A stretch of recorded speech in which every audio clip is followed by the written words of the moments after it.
जब शौर्य वर्षा के सामने कबूल कर देता है कि उसे लावण्य पसंद थी और उसे पसंद भी करने लगा था, तो ये सुन के वर्षा काफ़ी चौंक जाती है और वो रोने भी लग जाती है। वो कहती है कि अब हमारे बीच में बात करने की कोई गुंजाइश ही नहीं है।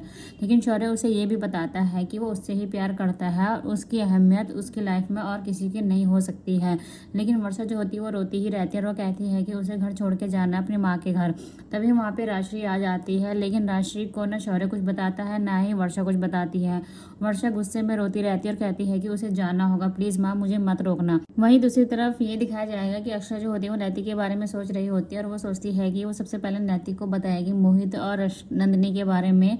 लेकिन उसके बाद जैसे ही नैतिक आता है तो अक्षरा कहती है कि मैं आपके बारे में ही सोच रही थी। तभी नैतिक जो होता है वो कमरे का गेट बंद कर देता है और अक्षरा से कहता है कि बिल्कुल आप शांत रहिए, मैं जब आपसे कहने जा रहा हूँ और आप वैसे ही शर्माती हैं जैसे शादी से पहले शर्माती थी, जैसे मैं कॉलेज के बाहर आपका इंतजार करता था। उसके बाद नैतिक अक्षरा के लिए चेन लेके आता है, राधा कृष्ण वाली। अक्षरा चेन देके काफी खुश हो जाती है और नैतिक कहता है कि आप हमेशा इसे पहन के रखना, कभी उतारना मत, क्योंकि ये मेरे प्यार की निशानी है।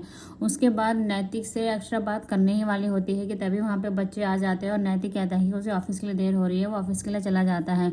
वहीं दूसरी तरफ वर्षा जो है वो रुकने का नाम नहीं लेती है और वो पैकिंग शुरू कर देती है। लेकिन राष्ट्री के काफी पूछने के बाद भी शौर्य और वर्षा कुछ नहीं बताते हैं। शौर्य कहता है कि ठीक है वर्षा, तुम्हें जहाँ जाना है तुम जा सकती है, और वैसे भी जब तुम्हें मेरी बात सुननी ही नहीं है तो कोई फायदा नहीं है। वर्षा रोते हुए कहती है कि आप तो यही चाहते थे कि मैं यहाँ से चली जाऊँ, तो मैं जाती हूँ। वहीं दूसरी तरफ अक्षरा जो होती है वो हॉल की सफाई कर रही होती है। तभी वहाँ पे गायत्री आती है और वो ये कहती है कि मैंने गुलाबों से बोल दिया कि हॉल की सफाई कर ले, बस तुम बेटा ध्यान रखना, और शाम को मूंग दाल के पकौड़े ही बनेंगे जब मेहमान आएंगे। उसके बाद राशि का फोन आ जाता है और वो बताती है कि वर्षा और शौर्य के बीच में जरूर कोई बात हुई है, वर्षा रो रही है, घर छोड़ने की बात कर रही है। ये सुन के अक्षरा जो होती है वो काफी इमोशनल हो जाती है, रोने लग जाती है। तभी वहाँ पे नंदिनी आती है, अक्षरा को रोते हुए देख लेती है।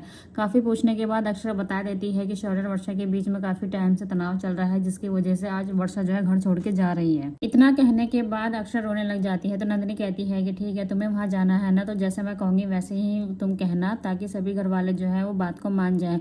उसके बाद अक्षरा जो है वो किचन में आती है, भाभी माँ वहाँ पे काम कर रही होती है। तभी नंदिनी भी आती है और वो कहती है कि माँ आप चाहते थे ना मैं हल्दी का उपटान लगाऊं, तो भाभी माँ कहती है कि हाँ उससे चेहरे पर निखार आता है, लेकिन तूने तो मना कर दिया था।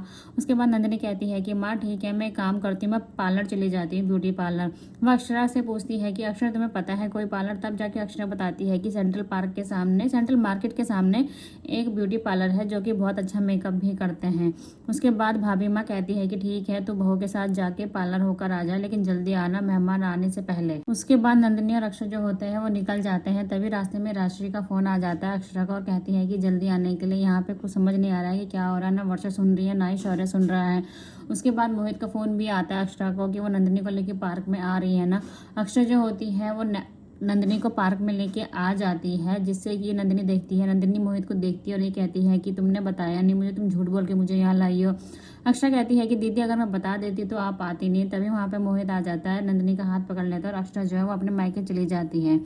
दूसरी तरफ आपको दिखाया जाएगा कि शंकरी ताई जो है वो घर आ जाती है और भाभी माँ कहती है कि तेरा बहुत बहुत धन्यवाद, जो आज मुझे खुशी मिली सिर्फ तेरे वजह से ही मिली है। भाभी माँ और गायत्री जो होते हैं काफी खुश हो जाते हैं इस रिश्ते को लेकर। वहीं दूसरी तरफ वर्षा जा रही होती है घर छोड़ के, सभी लोग उसको रोकने की कोशिश करते हैं, लेकिन तभी अक्षरा आ जाती है और वर्षा जो है उसे गले लग के रोने लग जाती है। जिसके बाद अक्षरा ये भी कहती है कि वो कमरे में जाके वर्षा से अकेले में बात करना चाहती है।